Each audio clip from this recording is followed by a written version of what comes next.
Here, back to what I was talking. Here's the thumb wrestler.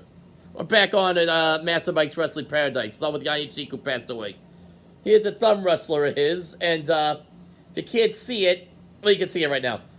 We used to play thumb wrestlers. They'd be like, Hogan, there'd be Piper, there'd be Sheik, JYD, Nikolai Volkov, Big John Studd, and you would play with it. And you would put on your thumb, and my friend of mine, we don't put our thumbs, we'd like punch them out with each other. Boom, boom, boom, boom, boom, boom, boom, boom. And you'd be like in the car, you could like play it with them. Pretty entertaining, fun. Good collectible stuff. You want to prank somebody, just put them on your thumb.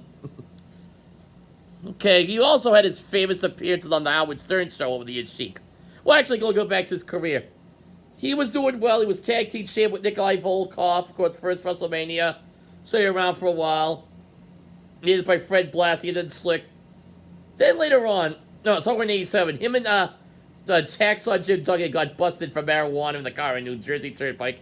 It was very controversial because Iron Sheik was a heel, most hated wrestlers of the era, and Hacksaw Jim Duggan was a big-time babyface. And they both got fired from that. Duggan came back. Duggan did come back for a short period of time after, he did pretty well, though that may have hampered his, stopped his push a bit. Iron Sheik did come back. He came back right away. Did come back for 1 match, but then he left. And then they ended up, he went to WCW for a while and had a little run with Sting there, of course, with the TV title, but never beat Sting. And then he came back in 91, where he was Mustafa when Sutter was doing this Iraqi sympathizer thing during the Gulf War. And, he was on and off for, doing all independent stuff. Got inducted into WWE Hall of Fame back in 2005. Much deserved. He's a legend. And a lot of his Howard Stern appearances around that time helped make him, a cult favorite online and stuff. A lot of his shoot interviews are very entertaining. He'd be, drinking and stuff. His manager would come on the show, and, it was nasty. Crazy. Tremendous.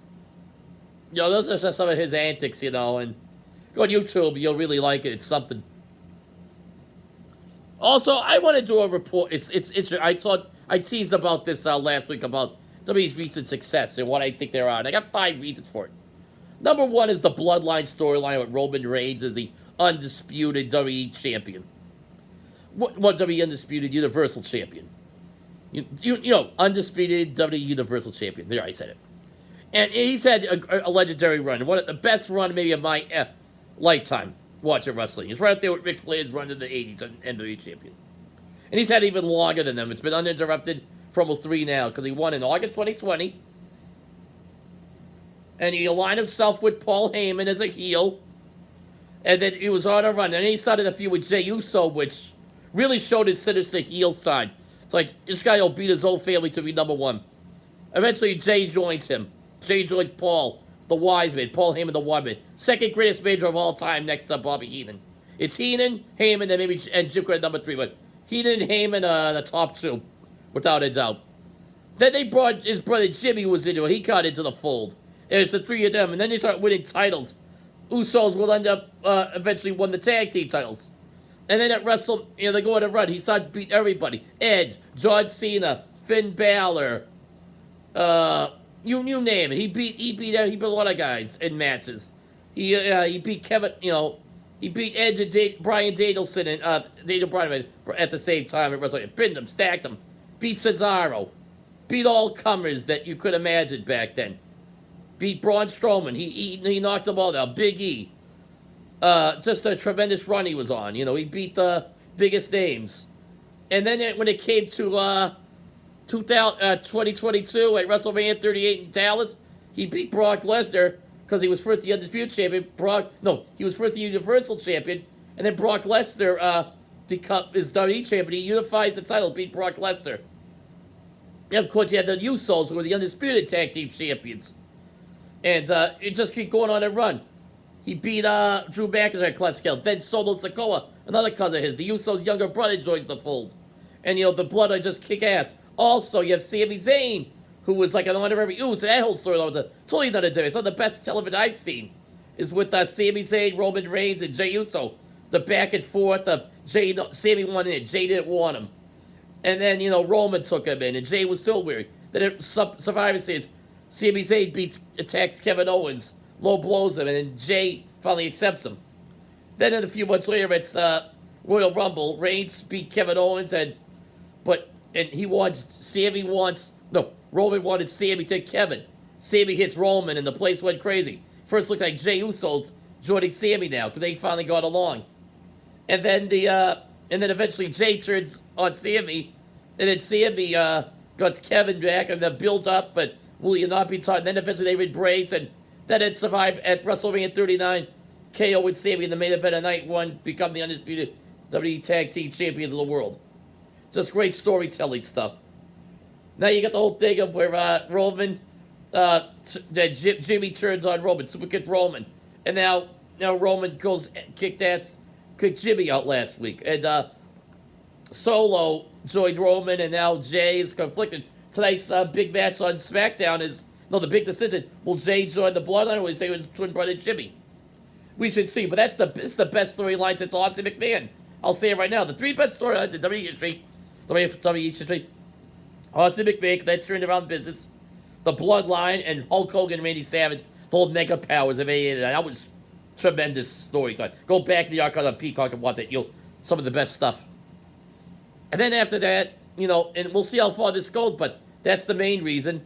Number two, and I know I know these are two guys that are in another company right now, and no disrespect to either one, but I think with CM Punk and Bryan Danielson show up at AEW, and subsequently Adam Cole, Kyle O'Reilly, and if just recently Roderick Strong are all in AEW, I think when those guys left, it kind of took away some of that toxic hijack of the show, like people clinging on to the CM Punks, the Bryan Danielsons, and I know they had success years ago, 10 plus years ago, but, after a while it was like, I think a lot of fans were like tuned out saying, I'm sick of this. I want to see something. I'm sick of these hijacking fans.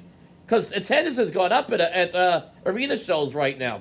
The crowds are getting better. Nobody comes off like a nerd at these things. I thought that CM Punk, Bryan Danielson stuff.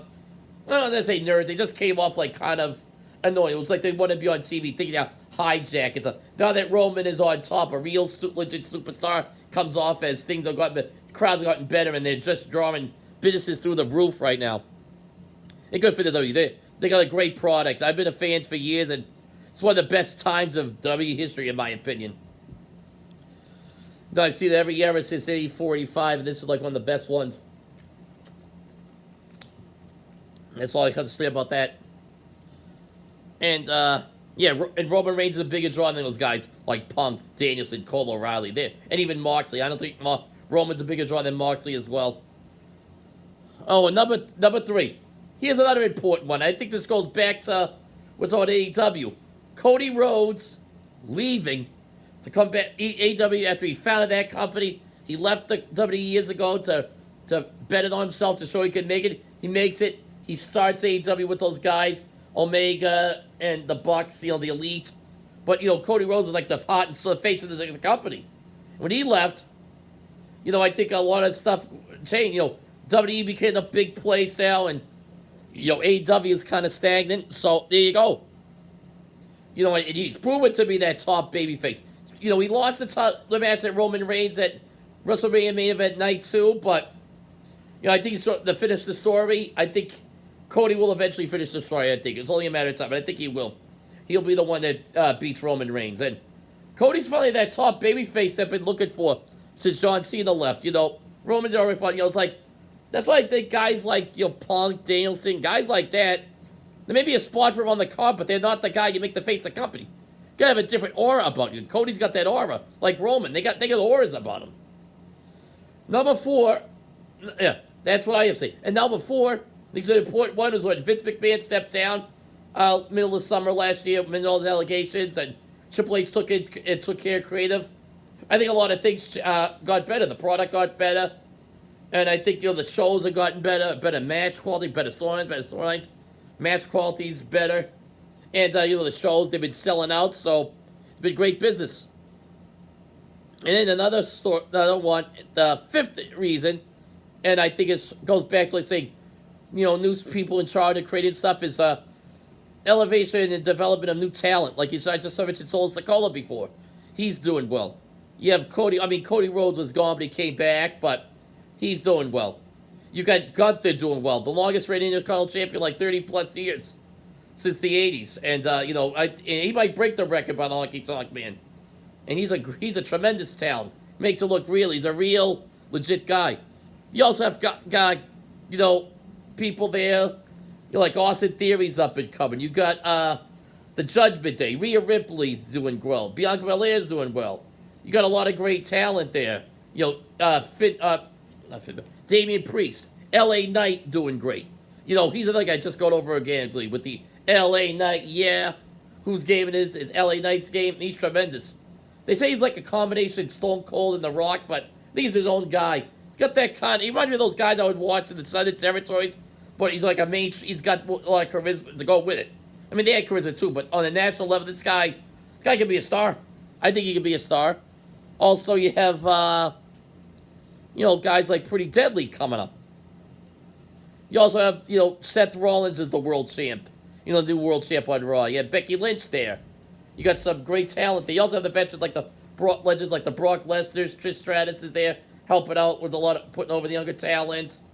And like you say, you've got people there that are coming like Drew McIntyre will be back from injury, excuse me. Matt Riddle. Got a lot of good stuff. You're seeing a rebirth of Shinsuke Nakamura, who you know, was, you know, kind of under loose ride, but he looks like he's on his way back. You got Grayson Waller, who's good. Bronson Reed. A lot of great young talent. You know, and I think we'll be seeing that continually as well. Zoe Stark, you got who's along with Trish Stratus is good. Interesting times. You know, tonight's SmackDown got some more young talent being focused on. Bayley, obviously she's a veteran against Mia Yim in the Money in the Bank qualifier, and Io Sky versus Shotzi. I predict Bayley and Io winning those if they're aligned. They can play up that in the Money in the Bank match. And of course, Becky Lynch, Zoe Stark, and Leah Vega already in. Then for the men's, we got Butch, who's one of my picks to win, go into Money in the Bank against Baron Corbin. I picked Butch to win that, and Santos Escobar versus Ali, and Mustafa Ali, and I predict Santos Escobar wins. Right now, Baron Corbin and Mustafa Ali are on that show, NXT, which is another good show developing young talent. You see a lot of great young talent being developed on that show, by the way. Braun Breaker. Well, his name was Bronson Steiner, because it's, you know, Rick Steiner's son. Braun Breaker. Carmelo Hayes from Boston, Lowell, Boston area. Tremendous. Tiffany Stratton. Tremendous female work. It's going to be a big stuff. She's going to be the next top woman in WWE in the next few years. We got a lot of great young talent. The Creed brothers, tremendous athletes, freaks of athletes. So you got a lot of great talent coming up. So that's good for that. Back to the show, SmackDown. the Jimmy Uso thing. So that's all on tap for SmackDown tonight. And, well, that's about it. I'll be seeing with you. Let me go, because sorry, I've been out of the cough the last couple of days. It's allergy season. Been warm the last couple of days up here, so gotta be careful. I'll be seeing with you. Have a good weekend. Take care, everybody. Bye-bye.